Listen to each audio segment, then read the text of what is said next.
سلام تیری دور اندیشی کو شیر وطن. لال مسجد آپریشن کیوں ہوا؟ کچھ تلخ حقائق. اسلامی جمہوریہ پاکستان میں لال مسجد اور قبائلی علاقوں میں آپریشن نے پاک آرمی کو بہت بدنام کیا. جتنے منہ اتنی باتیں. کوئی فوج کو ننگی گالیاں دے رہا ہے تو کوئی کہتا ہے کہ ڈالر لے کر یہ دونوں کام کیے. کوئی لال مسجد والوں کو قصوروار ٹھہراتا ہے. ایک مسلمان ہونے کے ناطے لال مسجد آپریشن سب کے لیے باعث شرم ہے. مسجد کا تقدس پامال ہوا، قرآن پاک اور لوگ بھی شہید ہوئے اور ایک بہت برا تاثر قائم ہوا. لال مسجد والوں کا کہنا تھا کہ اسلامی شریعہ نافذ ہو، بے حیائی کے اڈے بند ہوں. بات ٹھیک تھی، کوئی شک نہیں، لیکن طریقہ غلط تھا. اپنی بات کو منوانے کے لیے انہوں نے لوگوں کو اغوا بھی کیا. اسلحہ کے زور پہ بدماشیاں بھی کی گئی. عورتوں کو سر عام بازار میں ذلیل کیا گیا. سی ڈی شاپس کو آگ لگائی گئی. اس کے باوجود 18 ماہ تک کوئی آپریشن نہیں کیا گیا، کیونکہ یہ مسئلہ اس وقت تک آرمی کا نہیں تھا، بلکہ مسئلہ تب اسلام آباد لوکل گورنمنٹ اور پولیس کا تھا. مارچ 2007 میں لال مسجد کی طالبات نے 3 عورتوں کو اغوا کیا اور الزام عائد کیا کہ یہ جسم فروشی کا کاروبار کرتی ہیں. بعد میں ان کو رہا کیا گیا. فروری 2007 کو عبدالعزیز نے پاکستان سپریم کورٹ کے متوازی شریعہ کورٹ بنا لی اور دھمکی دی کہ اگر اس شریعہ کورٹ کی بات نہ مانی گئی یا کورٹ ختم کی گئی تو ہزاروں خودکش حملہ آوروں کو کھلی آزادی ہوگی کہ وہ جہاں مرضی خودکش حملہ کریں. لال مسجد کے طالبات نے چلڈرن لائبریری پر دھاوا بول دیا اور قبضہ کر لیا، لیکن انہوں نے یہیں تک بس نہیں کی، بلکہ 10 چائنیز اور بہت سے لوگ جن میں مرد اور خواتین شامل تھیں ان کو اغوا کیا. 3 جولائی 2007 کو جامعہ حفصہ کے طالبات کی پاکستان رینجرز کے ساتھ جھڑپ ہوئی.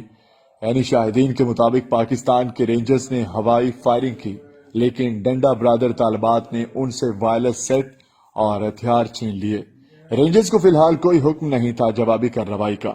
پولیس آئی اور آنسو گیس کے گولے فائر کر کے رینجرز کو چھڑوا لیا. لیکن بات یہیں ختم نہیں ہوئی، بلکہ پھر 150 طلبہ اور طالبات نے محکمہ موسمیات کی عمارت پر حملہ کر دیا اور وہاں آتے جاتے لوگوں پر فائرنگ شروع کر دی.